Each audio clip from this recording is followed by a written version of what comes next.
The stagecoach lurched to a halt in front of the weathered saloon, and Grace Vaughn stepped down into the dust of Stockton, California, with nothing but the clothes on her back and a worn leather Bible clutched against her chest. It was June of 1878, and the afternoon sun beat down mercilessly on the small town that sat at the edge of the San Joaquin Valley. Grace's brown traveling dress was covered in a fine layer of dust from the 3-day journey, her dark hair coming loose from its pins, and her green eyes swept across the unfamiliar street with a mixture of hope and uncertainty. She had sold everything she owned back in Pennsylvania to buy passage west after her father died, leaving her alone in the world at 22 years old.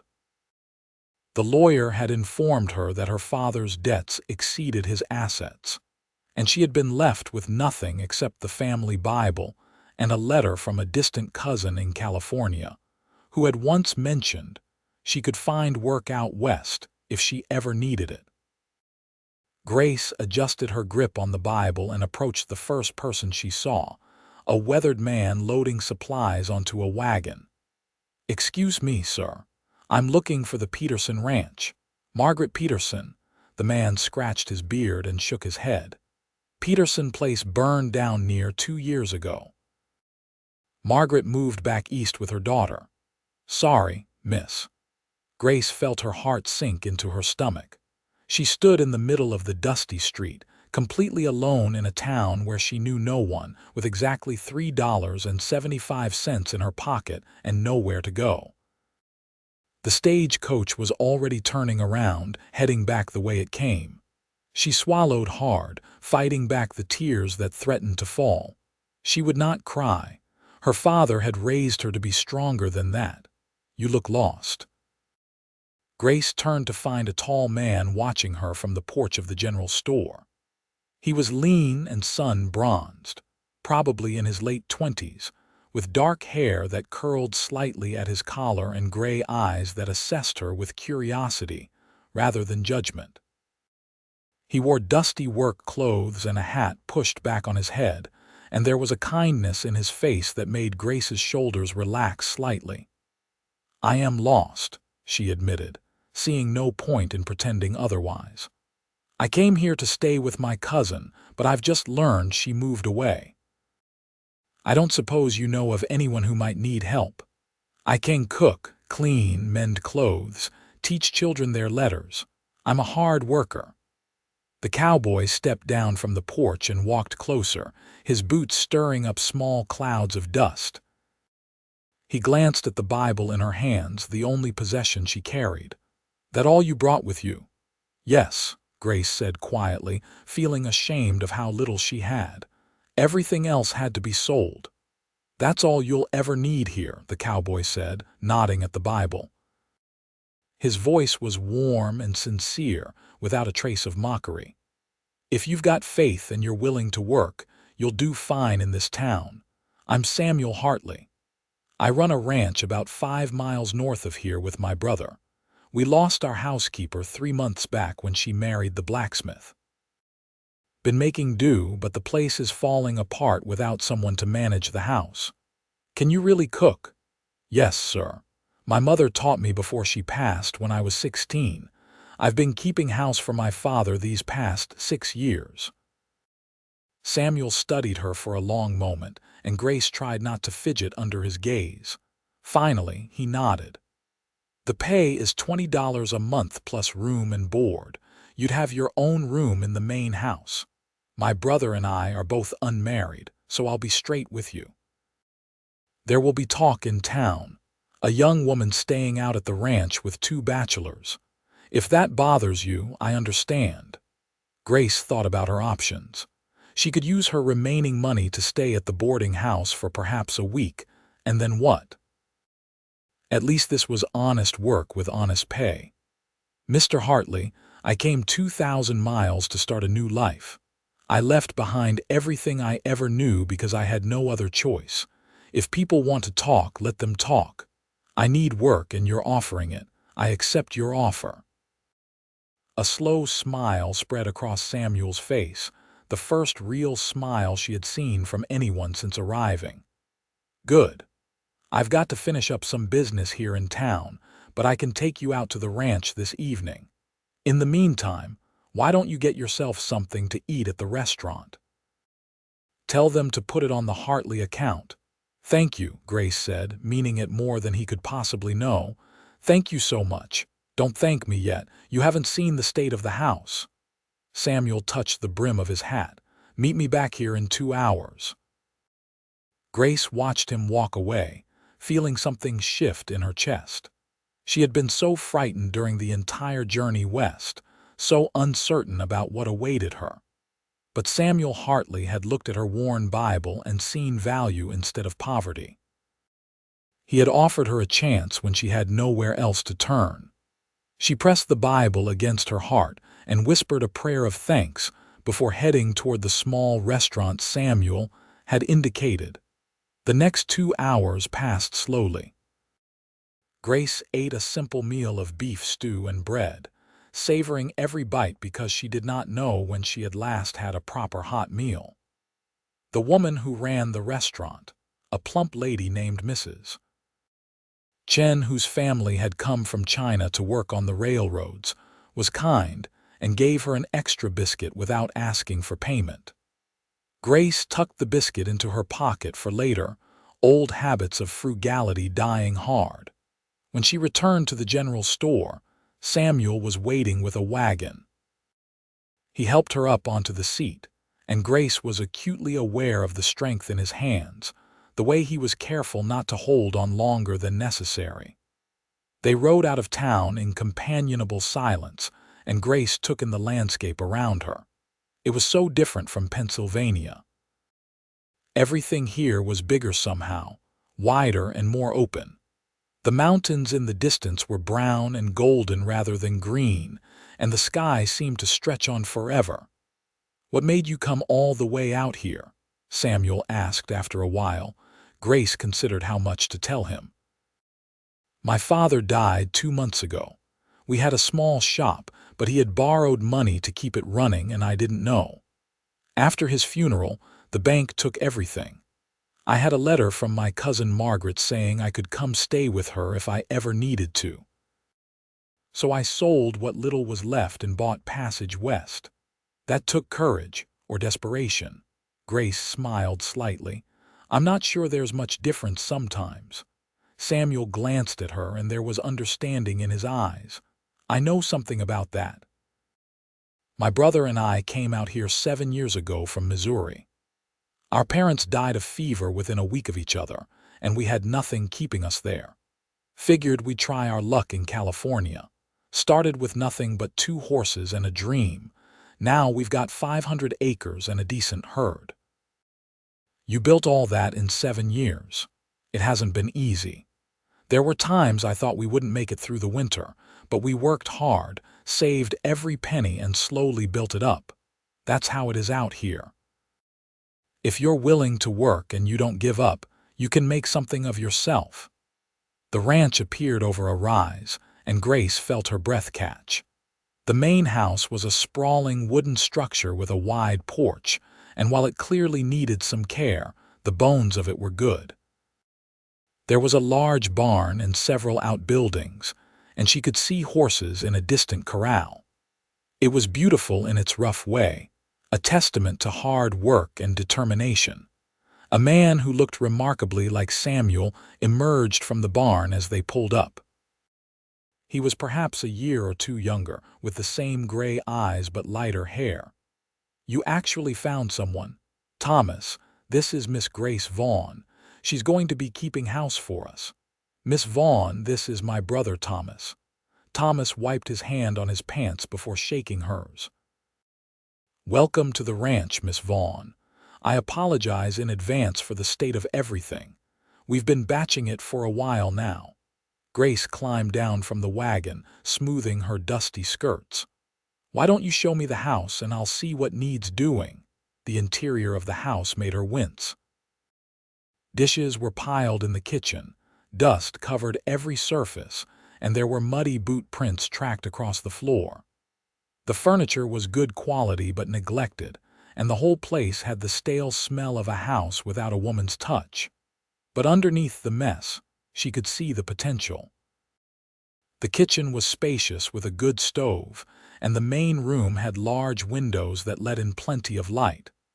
"I know it's bad," Samuel said apologetically. "We've been meaning to get to it, but the ranch work takes all our time."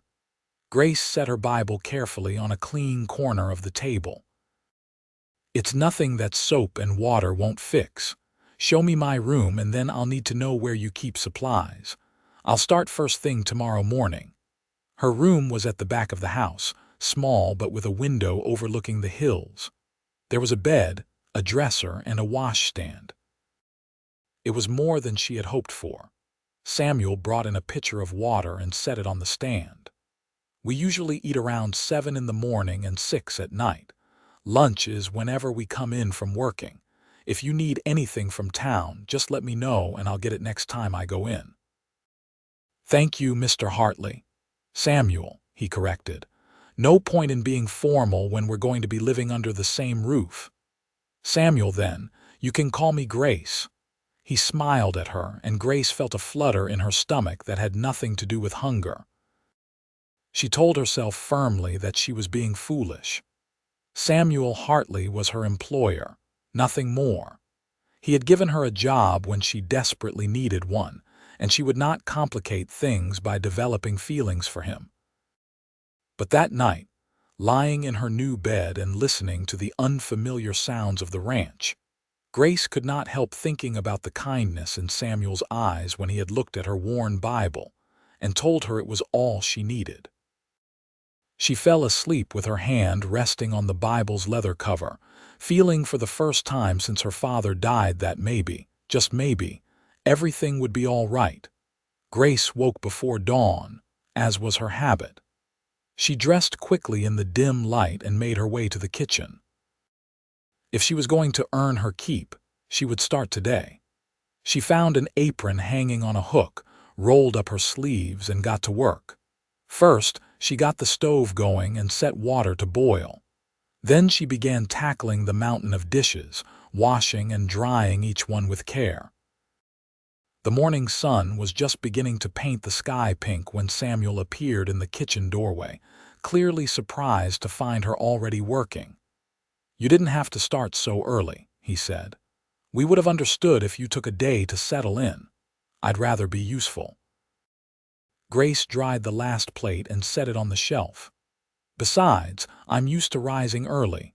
What do you and your brother like for breakfast?" "Whatever you can make from what's in the pantry. We're not particular."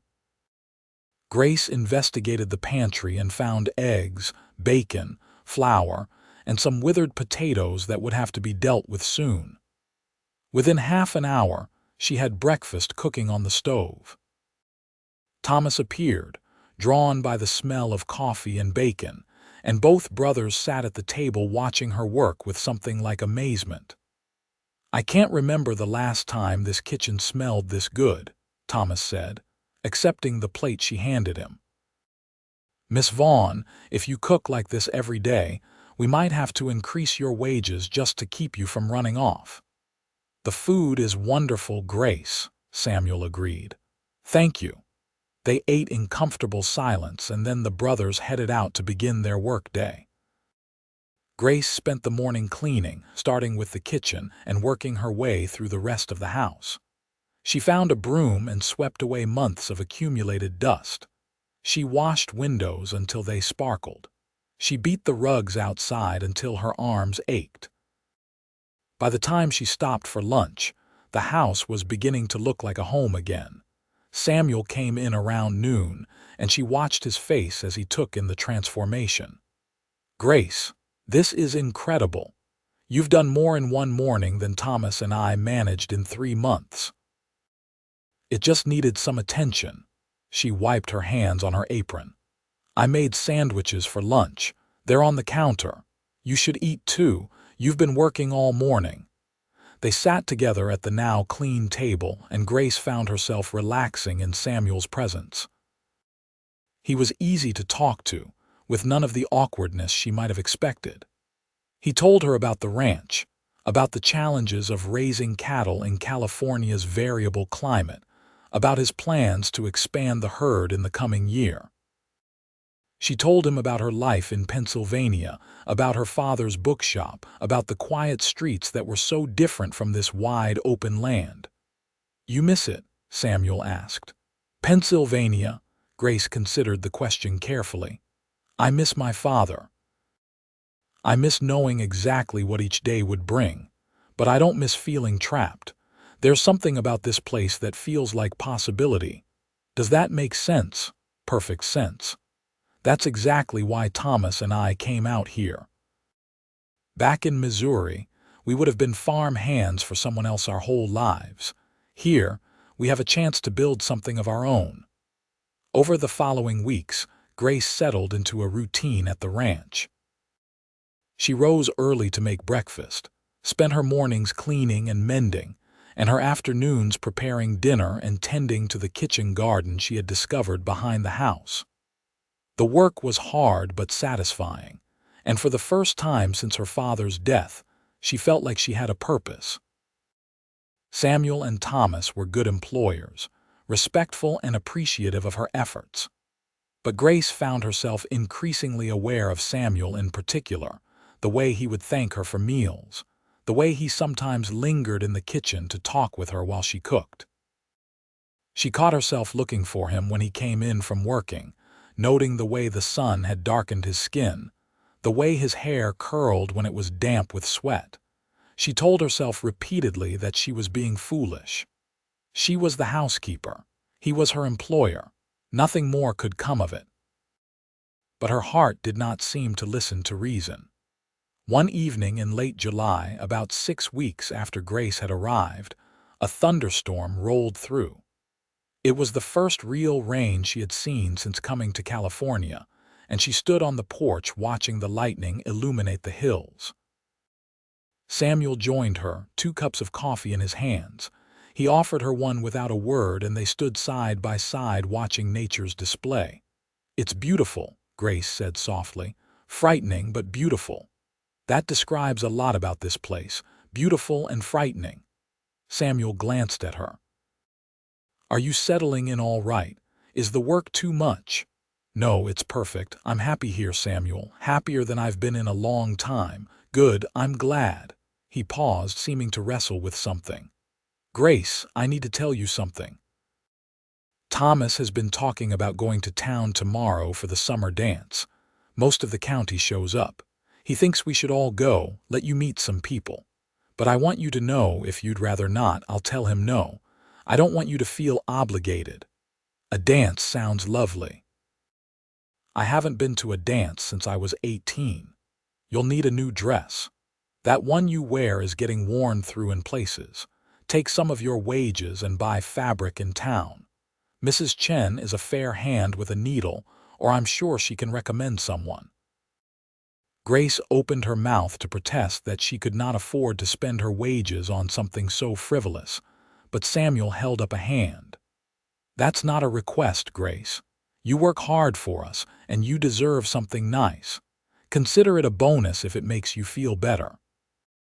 The kindness in his voice made her throat tight. "Thank you."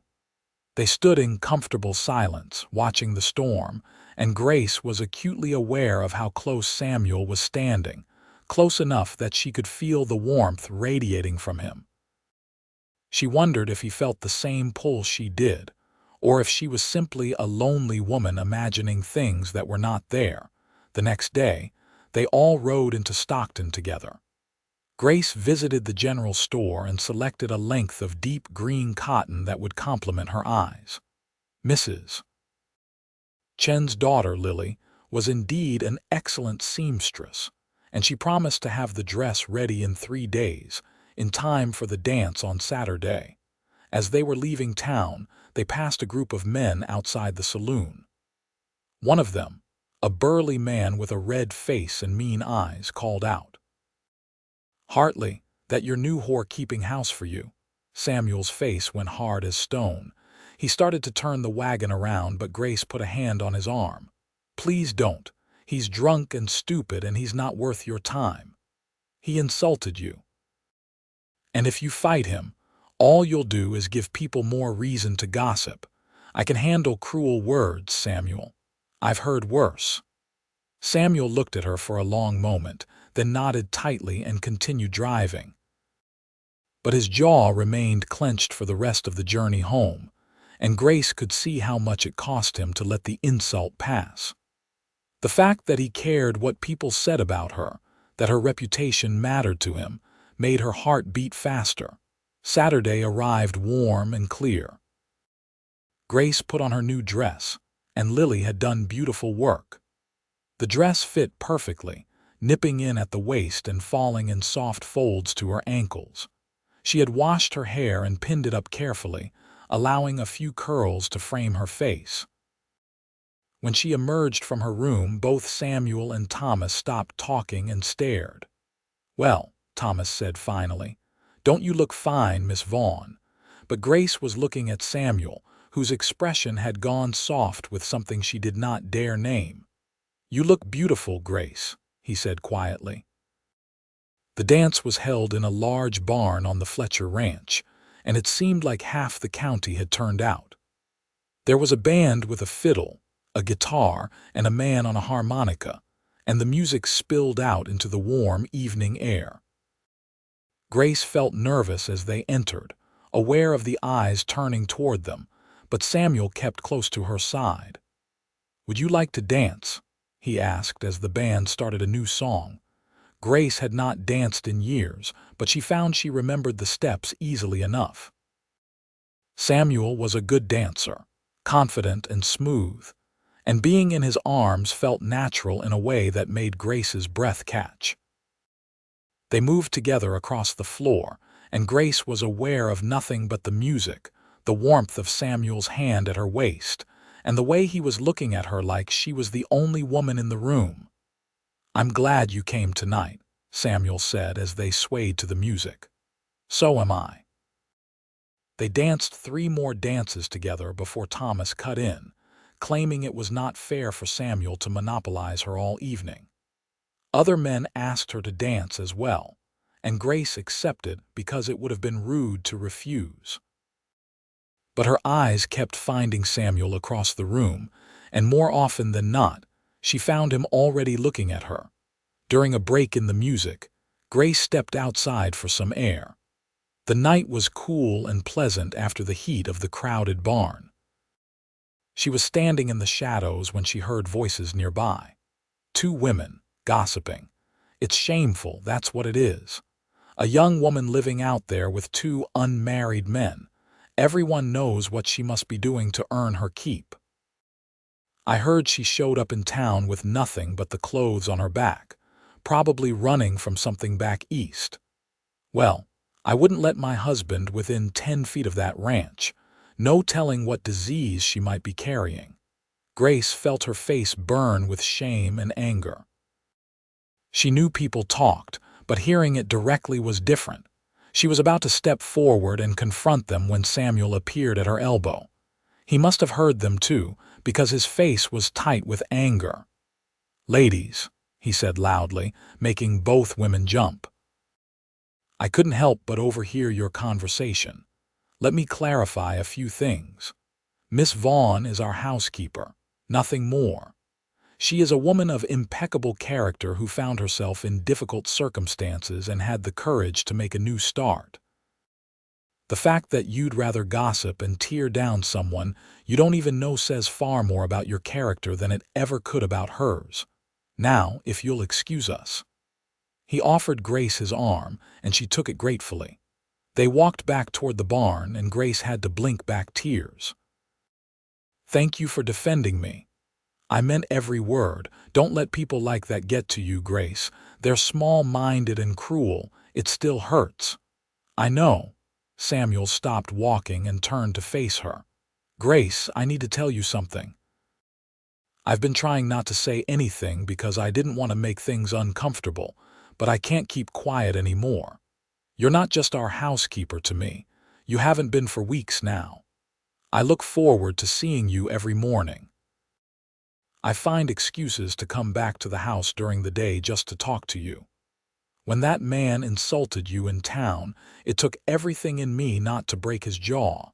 And tonight, dancing with you, I realized something. I'm falling in love with you, Grace. Maybe I already have fallen. And I needed you to know." Grace felt like all the air had left her lungs. "Samuel, I don't know what to say." "You don't have to say anything if you don't feel the same way. I'll understand. We can go back to how things were and I won't mention it again, but I had to tell you the truth." "I do feel the same way," Grace said, her voice barely above a whisper. "I've tried not to. I told myself you were my employer and nothing could come of it. But every time you walk into a room, my heart speeds up. Every kind thing you do makes me care for you more. I think I've been falling in love with you since the day we met, when you looked at my Bible and told me it was all I'd ever need." Samuel's face broke into a smile so bright it made her dizzy. "Really? Really? Can I kiss you, Grace?" Instead of answering, Grace stood on her toes and pressed her lips to his. The kiss was soft and sweet, full of promise and new beginning. When they pulled apart, Samuel rested his forehead against hers. "I want to court you properly, Grace. I want to do this right. We'll give it time, let people see that we're serious about each other. And then, if you'll have me, I'd like to make you my wife." "I'd like that very much." They returned to the dance holding hands, and Grace did not care who saw or what they might say. She had come to California with nothing but a worn Bible and a desperate hope for a new start. She had found work, a home, and now love. Whatever came next, she knew she could face it as long as Samuel was by her side. Over the following months, Samuel courted Grace with a gentleness and respect that made her love him more each day. He brought her wildflowers from the hills. He sat with her on the porch in the evenings, talking about their dreams for the future. He asked Thomas to chaperone them on rides around the property, so there could be no hint of impropriety. The town gradually came to accept their relationship, especially after it became clear that Samuel's intentions were honorable. In October, as the leaves on the few trees around the ranch began to turn golden, Samuel asked Grace to ride out with him to see the sunset. Thomas came along as chaperone, but he stayed discreetly behind as Samuel helped Grace down from her horse at the top of a hill overlooking the ranch. "Grace, these past 4 months with you have been the happiest of my life," Samuel said. "You've made that house into a home. You've brought light and laughter into days that used to be nothing but work and sleep. I can't imagine my life without you in it anymore. Will you marry me?" "Yes," Grace said, laughing and crying at the same time. "Yes, I'll marry you." Samuel produced a simple gold ring from his pocket and slipped it onto her finger. It fit perfectly. They kissed as the sun painted the sky in shades of pink and orange, and Grace felt her heart overflow with joy. She had left Pennsylvania with nothing, arrived in Stockton lost and alone, and found everything she had ever wanted. They were married in November in a small ceremony at the church in Stockton. Mrs. Chen made Grace a beautiful white dress, and Lily stood up with her as her bridesmaid. Thomas was Samuel's best man, and he gave a speech at the reception about how his brother had been impossible to live with before Grace arrived, always grumpy and complaining about the state of the house, and how Grace had saved them all from Samuel's terrible cooking. Everyone laughed, and Grace felt the warmth of community acceptance washing over her. The ranch became truly theirs after the wedding. Grace threw herself into making it a home, planting roses by the porch and putting up curtains in all the windows. Samuel worked harder than ever, determined to provide well for his new wife. Thomas built himself a small cabin near the barn, giving the newlyweds privacy in the main house. That first winter as a married couple was cold and sometimes difficult, but Grace had never been happier. She loved the intimacy of married life, the comfort of falling asleep in Samuel's arms every night and waking up to his face every morning. They talked about everything, sharing their hopes and fears, their memories and dreams. Samuel told her about his parents, about how much he wished they could have met her. Grace told him about her childhood, about learning to read from her mother before she died, about the lonely years after with just her and her father. In February, Grace realized she was pregnant. She told Samuel one morning at breakfast, and he whooped with joy, picked her up, and spun her around the kitchen until she laughed and begged him to put her down. He immediately began worrying about her health, insisting she should rest more, but Grace just smiled and continued with her work. She was strong and healthy, and pregnancy was a natural part of life. Thomas was thrilled at the prospect of becoming an uncle. He began carving a cradle in his spare time, working on it in the evenings by lamplight. Samuel built an addition onto the house, a nursery with windows facing east to catch the morning sun. Grace sewed tiny clothes and knitted soft blankets, and the whole ranch seemed to hold its breath in happy anticipation. In early September of 1879, Grace gave birth to a son.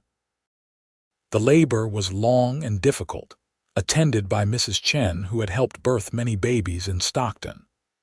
Samuel paced outside for hours until he finally heard the baby's cry, and then he was allowed in to meet his son. Grace was exhausted but radiant, holding their baby boy wrapped in a blue blanket she had knitted herself. "He's perfect," Samuel whispered, touching one tiny hand with his finger. "Grace, he's absolutely perfect." "What should we name him?" Grace asked. They had discussed names for months but never quite settled on one. Now, looking at their son, Samuel said, "James, after your father, James Hartley." Grace felt tears slip down her cheeks. "That's perfect. Papa would have loved that." Little James was a healthy baby with a good set of lungs. He kept them up at night those first few months, but neither Grace nor Samuel minded. They took turns walking him around the house, singing soft lullabies, marveling at every tiny change in him. Thomas was a devoted uncle, carving toys for James and making silly faces to hear the baby laugh. Life on the ranch fell into a new rhythm with a baby in the house. Grace managed to balance caring for James with her household duties, though Samuel insisted they hire a girl from town to come help 3 days a week so Grace would not exhaust herself. A young woman named Martha, barely 17, came to assist with cleaning and laundry, and she proved to be a hard worker with a gentle way with the baby. As James grew from a baby into a toddler, Grace watched Samuel become an even better man than she had known. He was a devoted father, patient and playful, always making time for his son no matter how busy the ranch kept him. He would come in from working and immediately scoop James into his arms, listening to the little boys babbling stories as if they were the most important things in the world. In 1881, Grace became pregnant again. This pregnancy was easier than the first, and in March of 1882 she gave birth to a daughter. They named her Mary after Samuel's mother. She had Grace's green eyes and Samuel's dark hair, and she was a calm baby who rarely fussed. James, now 2.5, was fascinated by his little sister and wanted to help with everything. The ranch continued to prosper. Samuel and Thomas expanded the herd and bought another 100 acres of land. They hired 2 ranch hands to help with the work, young men who lived in the bunkhouse Thomas had built near his cabin. Grace's days were full of children and household tasks, but she loved every moment of it. This was the life she had dreamed of during those dark days after her father's death, though she had hardly dared hope she would find it. In 1883, Thomas married a schoolteacher named Rebecca, who came to Stockton from Sacramento. Rebecca was smart and kind, with a quick wit that matched Thomas perfectly. She moved into his cabin, and soon she was pregnant as well. The two families grew closer, sharing meals and helping each other with work and childcare. Rebecca and Grace became best friends, and their children grew up more like siblings than cousins. The years passed in a blur of happiness. James started school in town, riding in with Samuel 3 days a week. Mary grew into a curious, adventurous little girl who was always getting into mischief. In 1885, Grace gave birth to another son whom they named Peter. Thomas and Rebecca had 2 children, a daughter named Sarah and a son named Michael. The ranch house was always full of noise and laughter, children running through the rooms, the smell of baking bread, the sound of Samuel's voice reading stories at bedtime. Grace would sometimes stand in the kitchen doorway, watching the chaos of her full, abundant life, and remember that lost, frightened girl who had stepped off the stagecoach in Stockton 7 years earlier with nothing but a worn Bible. That Bible still sat in a place of honor on the mantel in the parlor. Grace read from it every Sunday to her children, teaching them the faith that had sustained her through her darkest days. Samuel had been right that first day when he told her it was all she would ever need. Her faith had seen her through uncertainty and loss, had brought her to this place, to this man, to this life overflowing with blessings. In 1887, when James was 8, Mary was 5, and Peter was 2, Grace and Samuel celebrated their 9th wedding anniversary. Samuel took her to dinner at the finest restaurant in Stockton, just the 2 of them, while Rebecca and Thomas watched the children. Over candlelight and good wine, Samuel took her hand and smiled at her with the same warmth he had shown her that first day outside the general store. "Have I told you lately that you're the best thing that ever happened to me?" he asked. "Only every day," Grace said, smiling back, "but I never get tired of hearing it." "I mean it, Grace. Everything good in my life comes from you, our children, our home, the happiness I feel every single day. I look at what we've built together and I'm amazed. We've been blessed," Grace agreed. "Sometimes I think about what my life might have been if Margaret hadn't moved away, if I hadn't met you that day. Would I have found work somewhere else? Would I have given up and gone back east? I prefer not to think about it. I'm just grateful every day that you were standing in that street, looking lost, holding that Bible. I knew the moment I saw you that you were special. I just didn't know how much you would come to mean to me." Grace squeezed his hand. "I felt the same way. Even in that first moment, there was something about you that made me feel safe, like I had been wandering in the wilderness and finally found home." They talked long into the evening, reminiscing about their courtship, their wedding, the birth of each of their children. They talked about their dreams for the future, about seeing their children grow up, about growing old together on the ranch they had built. When they finally headed home under a sky full of stars, Grace felt overwhelmed with gratitude for the life she had been given. The years continued to unfold in their gentle rhythm. The children grew and thrived. James showed an aptitude for ranching and spent every free moment working alongside his father. Mary was brilliant with numbers and kept the ranch's books from the time she was 12, catching errors and finding ways to save money that impressed even Samuel. Peter was the gentlest of the 3, with a gift for working with horses that was almost uncanny. He could calm the most skittish animal with just his voice and his patient presence. Thomas and Rebecca's family grew too. They had 2 more children, twins named Rose and Robert. The ranch prospered year after year, becoming one of the most successful in the county. Samuel's reputation as an honest businessman and a fair employer meant they never lacked for help when they needed it. Grace aged gracefully, the years adding small lines around her eyes, but taking none of her vitality. She remained active in the church, teaching Sunday school and organizing charity drives for families in need. She never forgot what it felt like to arrive somewhere with nothing, and she made sure to extend kindness to anyone who needed it. More than once, she convinced Samuel to hire someone who was down on their luck, and she was always proven right. The people they helped became loyal workers and friends. In 1893, 15 years after Grace arrived in Stockton, the town held a celebration for the expansion of the railroad. Everyone gathered for a dance much like the one where Samuel had first told Grace he loved her. Grace and Samuel danced together, older now but still moving with the same easy grace. Their 3 children danced nearby, James at 14 already taller than his mother, Mary at 11 poised and elegant in her first grown-up dress, and Peter at 8 still young enough to be embarrassed by the whole affair.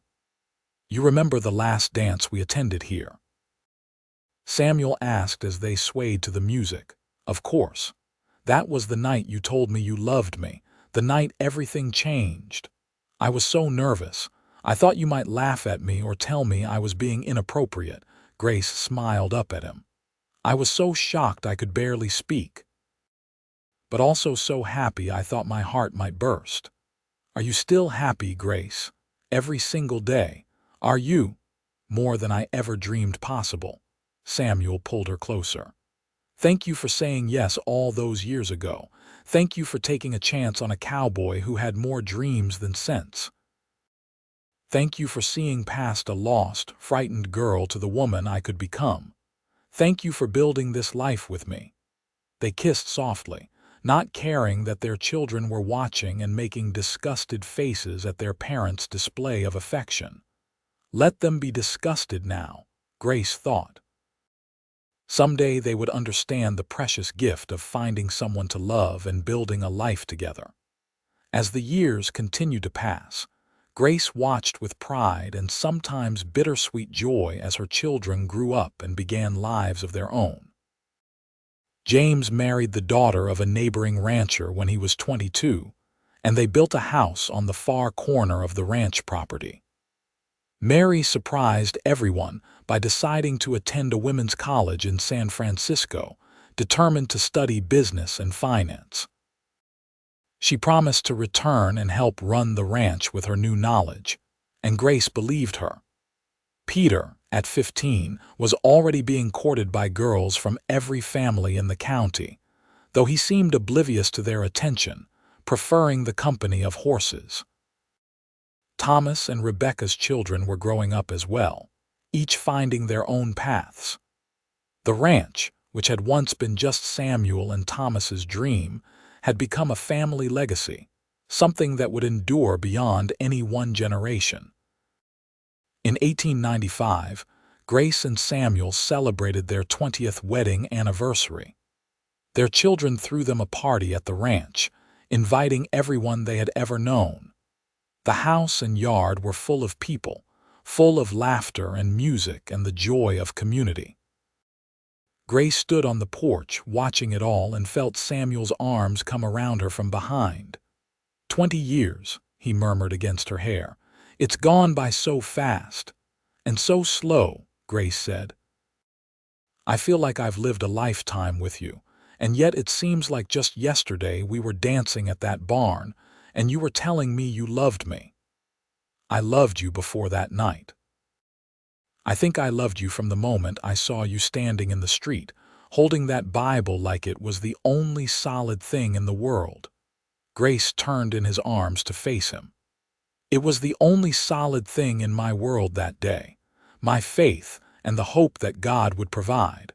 And He did, Samuel. He brought me to you. We've had a good life, haven't we? The best life. The life I never dared dream I could have." James approached with his wife, Sarah, who was visibly pregnant with their first child. "Papa, Mama, we wanted to tell you together. We've decided that if the baby is a boy, we're naming him Samuel, and if it's a girl, her name will be Grace." Grace felt tears spring to her eyes. "That's a beautiful honor, thank you."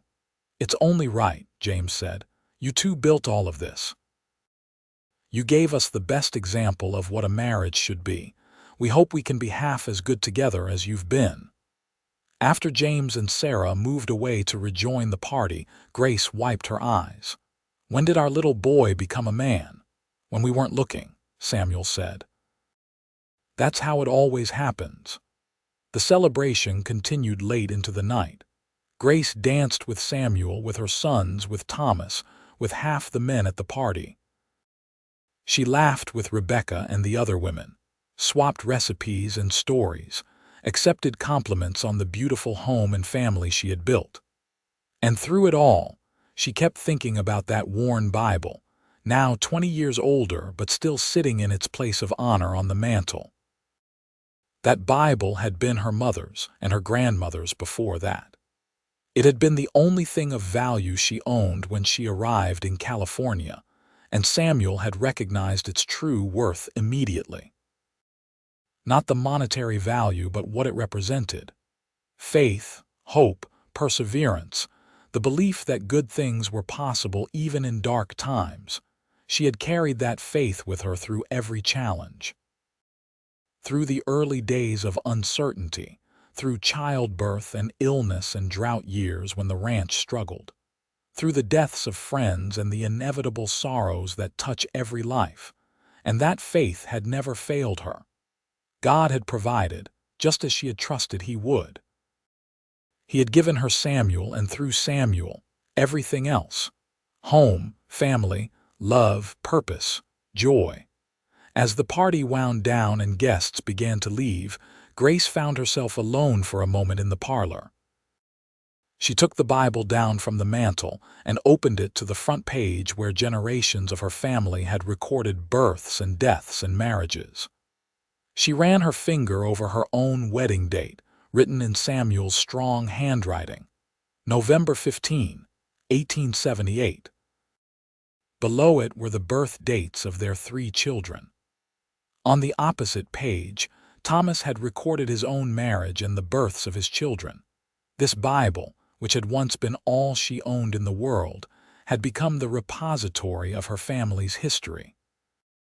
Someday, her grandchildren would read these pages and know that their grandmother had come to California with nothing but faith, and that faith had been enough. Samuel appeared in the doorway. "There you are. I was wondering where you'd gotten to. Just taking a moment. Thinking about how far we've come." He crossed the room and put his arm around her shoulders, looking down at the Bible with her. "That old book has seen us through everything, hasn't it? You told me it was all I'd ever need. You were right. Well, maybe not all. You also needed a stubborn cowboy who fell in love with you at first sight." Grace laughed and closed the Bible gently, returning it to the mantel. "That too. Definitely that too." They stood together in the quiet house, listening to the last sounds of the party outside fading away. Through the window, Grace could see the stars bright in the dark sky, the same stars that had watched over her journey from Pennsylvania all those years ago. She had been so frightened then, so uncertain of what lay ahead. If she could have known then what she knew now, would she have been less afraid? Perhaps. But perhaps the fear had been necessary too. Perhaps not knowing the joy that waited had made it all the sweeter when she found it. Perhaps the empty hands and uncertain heart had made room for all the abundance that followed. "What are you thinking about?" Samuel asked softly. "Everything. The past, the future, how grateful I am for right now. Are you tired? A little. It's been a long day." "A good day, though. The best." Samuel took her hand and led her toward their bedroom. "Come on, let's get some sleep. Tomorrow we have our first grandchild to prepare for, a ranch to run, and a whole life still ahead of us." Grace followed him, thinking about those words, a whole life still ahead. She was 45 years old, her children were grown or nearly so, and yet it felt like her life was still unfolding, still full of possibility. That was the gift Samuel had given her from the very beginning. The sense that no matter what came before, the future could be good. Their bedroom was quiet and peaceful, the window opened to let in the cool night air.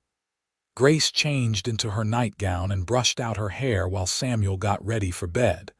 These nighttime rituals were so familiar now, so comfortable. She had shared this room with him for 20 years, had been held in his arms through joy and sorrow, had grown from a frightened girl into a confident woman at his side.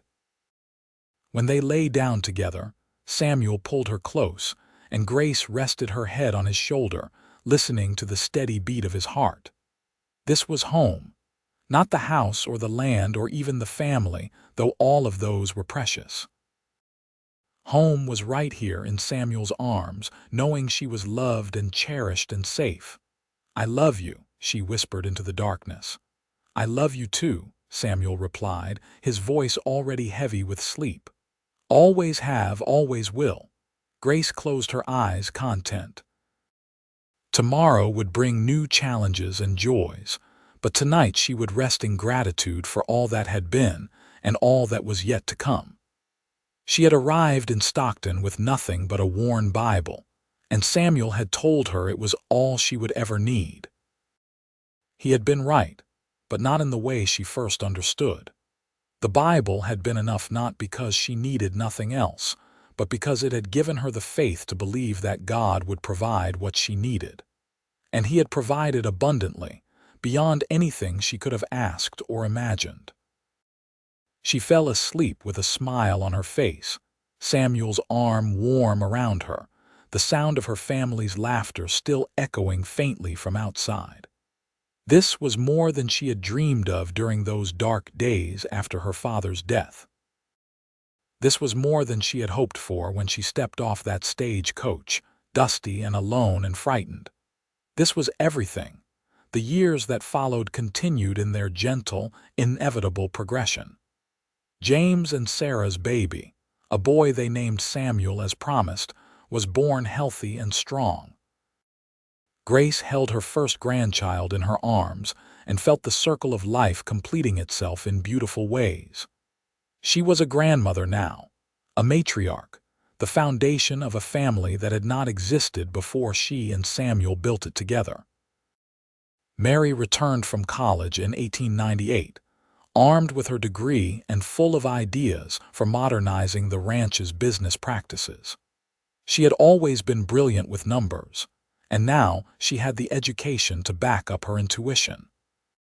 Samuel, wise enough to listen to his daughter's innovations, implemented many of her suggestions, and the ranch became even more profitable. Peter, at 21, finally noticed that one of the girls who had been following him around for years was actually a smart, funny woman named Elizabeth. They courted for 6 months before Peter asked her to marry him, and the wedding was a joyous celebration that reminded Grace of her own wedding day all those years ago. Thomas and Rebecca's children were finding their own paths too. Sarah, their oldest, became a teacher like her mother.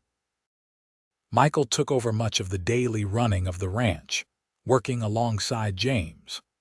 The twins, Rose and Robert, were inseparable and both interested in medicine, planning to attend medical school together in San Francisco. The ranch that had started with just Samuel and Thomas now employed 15 people and encompassed over 1,000 acres. The main house had been expanded twice to accommodate family gatherings, and there were multiple buildings scattered across the property. What had begun as two brothers' dream had become a thriving family enterprise. In 1900, as the new century dawned, Grace was 54 years old and the grandmother of 4, with another on the way.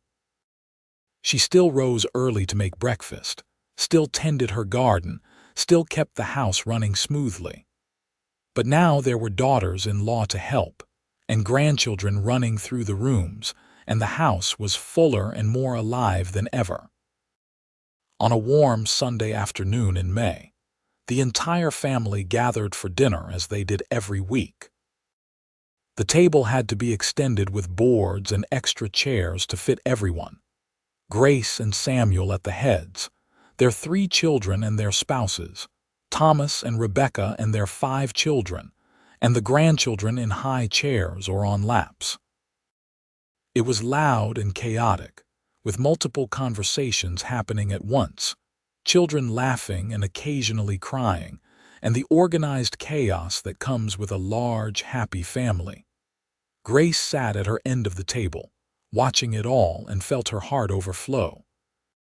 She caught Samuel's eye across the table's length, and he smiled at her, that same warm smile that had made her fall in love with him 22 years ago.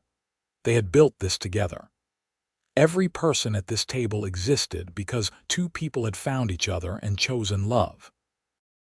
After dinner, while the younger women cleaned up and the children played outside, Grace walked out to the garden. The roses she had planted when she first married Samuel were old now, thick woody stems that produced the most beautiful blooms every year. She was cutting a few for the table when Samuel joined her. Sneaking away from the chaos, he teased, just taking a moment to appreciate it all.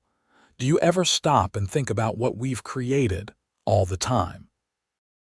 Samuel took the flowers from her and set them aside, then took both her hands in his. Grace, I've been thinking about something. We've been so focused on the ranch and the family for so long. I want to take you on a trip, just the 2 of us. Maybe back to Pennsylvania so you can see your father's grave again, or somewhere you've always wanted to go. What do you think? Grace felt tears prick her eyes. I'd love that. I haven't been back east since I left. It would be good to visit Papa's grave, tell him about everything that's happened. Then we'll do it. This fall after the harvest. We'll take a month and just be Grace and Samuel, not Mama and Papa and Grandmama and Grandpapa, just us. Just us, Grace repeated, liking the sound of it. That sounds perfect. They did take that trip in the fall of 1900, leaving the ranch in James and Mary's capable hands. They traveled by train across the country, and Grace marveled at how much easier the journey was than it had been when she made it alone on the stagecoach 22 years earlier. They stayed in hotels, ate in restaurants, and spent long hours talking and remembering and dreaming. In Pennsylvania, Grace stood at her father's grave for the first time since his funeral. Samuel stood beside her, his hand warm in hers. "Papa," she said softly, "I want you to know I'm all right. Better than all right. I have a husband who loves me, 3 wonderful children and 4 grandchildren with more on the way. I have a home and a family and a life full of joy. I wish you could have met Samuel. I wish you could have seen your grandchildren. But I hope somehow you know that I'm happy. I hope you can see that everything worked out just fine." She placed the roses she had brought on the grave, roses from the bushes she had planted in California, and said goodbye to her father one final time. When they left the cemetery, she felt lighter somehow, as if a weight she had carried for years had finally been set down. They spent 2 more weeks traveling, visiting New York and Boston, seeing sights Grace had only read about in books. But as wonderful as the trip was, they were both ready to go home by the end. Home to California, to the ranch, to their family. That was where they belonged now. They returned to find that Mary had managed everything perfectly in their absence, and everyone was happy and healthy. Grace settled back into her routines with relief, realizing that while adventure was exciting, there was deep satisfaction in the familiar rhythms of daily life. The years continued to pass, each one bringing changes and growth. More grandchildren were born. James and Sarah had 3 children eventually. Peter and Elizabeth had 2. Mary, who everyone thought would remain a spinster devoted to her work, surprised them all by marrying a banker from Sacramento when she was 35. They had 1 daughter, born when Mary was 37, a late blessing Mary called her. Thomas and Rebecca's children married and had children of their own. The family tree grew and branched, becoming more complex and more beautiful with each generation. In 1910, Grace and Samuel celebrated their 32nd wedding anniversary. They were both in their 60s now, their hair gray, their faces lined with the years of sun and hard work and laughter. But when Samuel looked at Grace, he still saw the beautiful young woman who had stepped off that stagecoach with nothing but a worn Bible. And when Grace looked at Samuel, she still saw the kind cowboy who had offered her a job and a chance at a new life. 32 years, Samuel marveled as they sat together on the porch, watching the sunset. It seems impossible that it's been that long, and yet also like we've always been together. Grace leaned her head on his shoulder. I can barely remember what life was like before you. Lonely, I imagine. That's what mine was. They sat in comfortable silence, holding hands, watching the sky turn from gold to pink to purple. This porch had seen so many moments. Children's laughter, family dinners, quiet conversations, celebrations, and sorrows. The house behind them was full of memories, layered like sediment, each year adding to the richness of their shared history. You have any regrets? Samuel asked suddenly. Anything you wish had been different? Grace considered the question carefully. No, not really. There were hard times, of course. Times when money was tight or someone was sick or things went wrong. But even those times brought us closer together, made us stronger. What about you? My only regret is that we didn't have more time. 32 years isn't enough. I want 32 more. Then we'll just have to live to be 94, Grace said practically. That seems reasonable, Samuel laughed.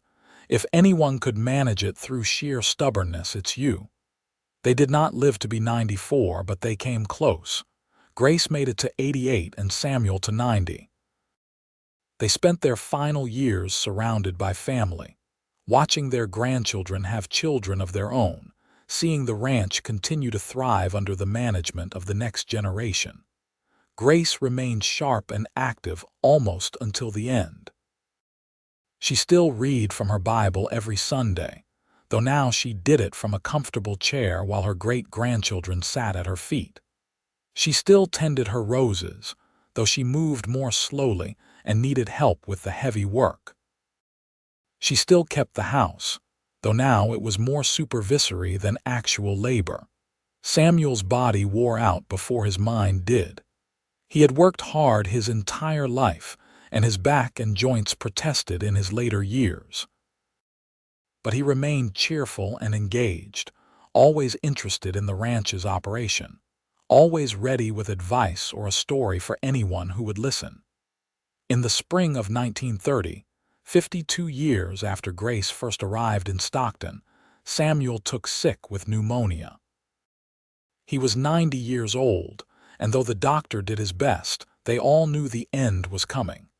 Grace sat by his bed day and night, holding his hand, talking to him, reminding him of their life together. "You remember the day we met?" she asked him one afternoon when he was particularly lucid. "You told me my Bible was all I'd ever need." "I was right, wasn't I?" Samuel's voice was weak, but his eyes were clear. "Your faith brought you through everything. My faith and your love. Those two things together made everything possible. I've had a good life, Grace. The best life. All because a beautiful woman got off a stagecoach one day and looked at me like I might be able to help her. You did help me. You saved me, in every way a person can be saved." Samuel squeezed her hand weakly. "I love you. Make sure our children know how proud I am of them. Make sure our grandchildren and great-grandchildren know that family is the most important thing. And Grace, don't grieve too long. You still have years ahead of you. Live them fully." "I'll try," Grace whispered, tears streaming down her face, "but I'll miss you every single day. I'll be waiting for you. When your time comes, I'll be right there, ready to hold your hand again." Samuel died that evening, surrounded by his children and grandchildren, with Grace holding his hand as she had held it for 52 years. The funeral was the largest Stockton had ever seen, with people coming from all over the county to pay their respects to a man who had been respected and loved by everyone who knew him. Grace grieved, but she also found comfort in the life they had built together. She was surrounded by family, by love, by the evidence of their shared years. Every child and grandchild and great-grandchild was a living testament to the love between her and Samuel. She lived for 8 more years without him, staying active and involved in the ranch and the family. She saw World War II begin, watched her great-grandchildren grow up, held her first great-great-grandchild in her arms when she was 96. She kept the worn Bible on the mantle, and every Sunday she still read from it to whoever was there to listen. In the spring of 1938, Grace peacefully passed away in her sleep at the age of 92. She was found in her bed with a smile on her face and her hand resting on Samuel's pillow, as if even in death she was reaching for him. The entire family gathered once again, and they buried her next to Samuel on a hill overlooking the ranch they had built together. At the funeral, James, now 70 years old himself, spoke about his parents. "My mother arrived in Stockton with nothing but a worn Bible and a desperate hope for a new life. My father, a cowboy with more dreams than money, took one look at her and offered her a job. But what he really offered her was a future, a family, a love that lasted until death and beyond. They built this ranch together, raised 3 children who loved them, and created a family legacy that now includes over 50 descendants." He held up the worn Bible, the one that had started it all. "This Bible has been in our family for 4 generations now. My mother carried it across the country when it was the only thing she owned. My father told her it was all she'd ever need, and in a way, he was right. It represented her faith, and that faith carried her through everything. But what he couldn't have known that day was that she also needed him. And he needed her.